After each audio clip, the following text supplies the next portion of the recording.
নমস্কাৰ JR technical and job information YouTube চেনেলৰ অন্য এটা নতুন ভিডিঅ'লৈ আপোনালোক সকলোকে পুনৰবাৰ স্বাগতম জনাইছোঁ। আজি আকৌ আপোনালোকৰ মাজলৈ এটা জব ইনফৰমেটিভ ভিডিঅ' লৈ আহিছোঁ।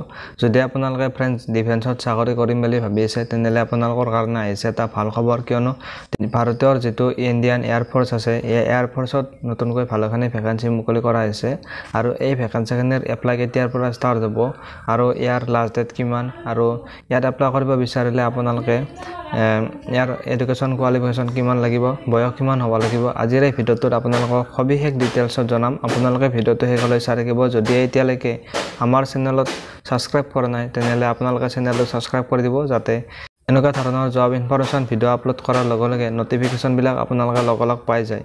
তেনে বলক ফ্ৰেণ্ড, পলম নকৰি আজিৰ এই ভিডিঅ'টো আৰম্ভ কৰোঁ। ফ্ৰেণ্ড, যদি আপোনালোকে ডিফেন্সত চাকৰি কৰিম বুলি ভাবি আছে তেনেহ'লে ভাৰতীয় বায়ুসেনাৰ ফালৰ পৰা ভালেখিনি নতুনকৈ ভেকেঞ্চি মুকলি কৰা হৈছে আৰু এই যিখিনি ভেকেঞ্চি মুকলি কৰা হৈছে এই ভেকেঞ্চিখিনি হৈছে অগ্নিবীৰৰ কাৰণে এই ভেকেঞ্চিখিনি মুকলি কৰা হৈছে আৰু ইয়াৰ যিটো অৰ্গেনাইজেশ্যন নেম সেইটো হৈছে জইন ইণ্ডিয়ান এয়াৰফ'ৰ্চ আৰু ইয়াত এপ্লাই কৰিবলৈ আপোনালোকৰ লাষ্ট ডেটটো দিছে 28 জুলাইলৈকে। আপোনালোকে এই ভেকেঞ্চিখিনিত 28 জুলাইলৈকে এপ্লাই কৰিব পাৰিব। ইয়াত আপোনালোকৰ টোটেল 3500টা ভেকেঞ্চি মুকলি কৰা হৈছে এপ্ৰক্স, অৰ্থাৎ এই ভেকেঞ্চিখিনি আপোনালোকৰ আৰু বাঢ়িব পাৰে আৰু এই ভেকেঞ্চিখিনিত যদি আপোনালোকে এপ্লাই কৰিব বিচাৰে তেনেহ'লে আপোনালোকে অনলাইনৰ জৰিয়তে ভেকেঞ্চিখিনিত এপ্লাই কৰিব পাৰিব আৰু ইয়াৰ যিটো কেটেগৰী এই কেটেগৰীটো হৈছে ইণ্ডিয়ান এয়াৰফ'ৰ্চ অগ্নিবীৰ স্কিমৰ কাৰণে। এই অগ্নিবীৰ স্কিমৰ আণ্ডাৰত এই ভেকেঞ্চিখিনি মুকলি কৰা হৈছে আৰু জব লোকেশ্যনটো অল ইণ্ডিয়া। এই পোষ্টত এপ্লাই কৰিবলৈ হ'লে আপোনালোকৰ বয়স 17.5 বছৰ হ'ব লাগিব। যদি আপোনালোকৰ 17.5 বছৰ হৈছে তেনেহ'লে আপোনালোকে এই ফ্ৰেণ্ডছ এই পোষ্টত এপ্লাই কৰিব পাৰিব। 17.5 বছৰৰ তলৰ ল'ৰা ছোৱালী এই পোষ্টত এপ্লাই কৰিব নোৱাৰে আৰু 17.5 বছৰৰ পৰা 21 বছৰলৈ আপোনালোকে এই পোষ্টত এপ্লাই কৰিব পাৰিব। এইটো আছিল আপোনালোকৰ বয়সৰ সময়সীমা। আৰু এইবাৰ আহিল এই পোষ্টত এপ্লাই কৰিবলৈ হ'লে আপোনালোকৰ এডুকেশ্যন কোৱালিফিকেশ্যন কিমান হ'ব লাগিব। ফ্ৰেণ্ডছ, যিসকলৰ ছায়েন্স ছাবজেক্ট আছে তেওঁলোকৰ কাৰণে ইয়াত অপশ্যন আছে। যদি আপোনালোকে 12 পাছ কৰিছে আৰু লগতে আপোনালোকৰ ইংলিছ, ফিজিক্স, মেথামেটিক্স ছাবজেক্ট আছে, লগতে আপোনালোকৰ ইংলিছত যদি আপোনালোকৰ 50% মাৰ্ক আছে তেনেহ'লে আপোনালোকে এই পোষ্টত এপ্লাই কৰিব পাৰিব।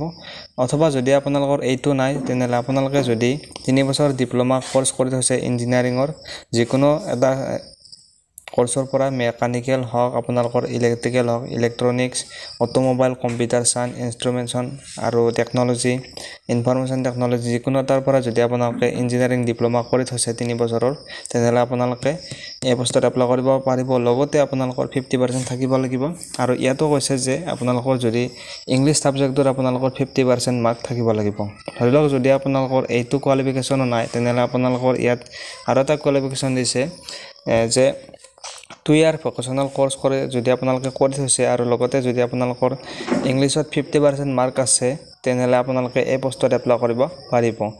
এতিয়া আহিল যিসকলৰ ছায়েন্স ছাবজেক্ট নাই, অৰ্থাৎ আপোনালোকে যদি আৰ্টছ বা কমাৰ্চৰ কেণ্ডিডেট হয় তেনেহ'লে আপোনালোকে এই পোষ্টত এপ্লাই কৰিব পাৰিবনে? আপোনালোকে নিশ্চয় পাৰিব। যদি আপোনালোকৰ ছায়েন্স ছাবজেক্ট নাই তেনেহ'লে যদি আপোনালোকে 12 পাছ কৰি থৈছে আৰু 12ত যদি আপোনালোকৰ 50% মাৰ্ক আছে আৰু লগতে আপোনালোকৰ ইংলিছ ছাবজেক্টত আপোনালোকৰ যদি 50% মাৰ্ক আছে তেনেহ'লে আপোনালোকে এই পোষ্টত এপ্লাই কৰিব পাৰিব। আৰু যদি আপোনালোকৰ এইটো কোৱালিফিকেশ্যন নাই তেনেহ'লে যদি আপোনালোকে 2 বছৰৰ ভকেশ্যনেল কৰ্চ কৰি থৈছে আৰু ভকেশ্যনেল কৰ্চটোত যদি আপোনালোকৰ 50% মাৰ্ক থাকিব লাগিব আৰু লগতে আপোনালোকৰ ইয়াতো দিছে যে ইংলিছ ছাবজেক্টটোত আপোনালোকৰ 50% মাৰ্ক থাকিলে আপোনালোকে এই পোষ্টত এপ্লাই কৰিব পাৰিব। এইটো আছিল আপোনালোকৰ এডুকেশ্যন কোৱালিফিকেশ্যনৰ ডিটেইলছ। এইবাৰ আহিল এই পোষ্টত আপোনালোকে এপ্লাই কৰিলে কিছু এপ্লিকেশ্যন ফিজ ফ্ৰেণ্ডছ আপোনালোকে দিব লাগিব। ইয়াৰ আপোনালোকৰ জেনেৰেল, OBC, ইৰেগুলাৰ কেণ্ডিডেট সকলে 550 টকা আপোনালোকে এপ্লিকেশ্যন ফিজ দিব লাগিব। ST সকলে 550 টকা আৰু SC সকলে 550 টকা এপ্লিকেশ্যন ফিজ দিব লাগিব আৰু ইয়াৰ এপ্লিকেশ্যন ফিজটো আপোনালোকে অনলাইনৰ জৰিয়তে দিব পাৰিব। যিকোনো হওক আপোনালোকৰ UPI, credit card, debit card যিকোনোৰ জৰিয়তে আপোনালোকে এই পে'মেণ্টটো কৰিব পাৰিব। ফ্ৰেণ্ডছ, এই পোষ্টত ইতিমধ্যে আজিৰ পৰা এই পোষ্টত এপ্লাই ষ্টাৰ্ট হৈ গৈছে। যদি আপোনালোকে এই পোষ্টৰ প্ৰতি ইণ্টাৰেষ্ট হয় তেনেহ'লে যদি আপোনালোকে এপ্লাই কৰিব পাৰিব আজিৰ পৰা আৰু ইয়াৰ যিটো লাষ্ট ডেটটো 28 জুলাইলৈকে দিছে। 28 জুলাইলৈকে আপোনালোকে এপ্লাই কৰিব পাৰিব।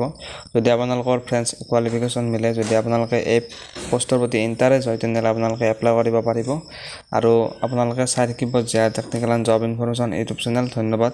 জয় আই অসম।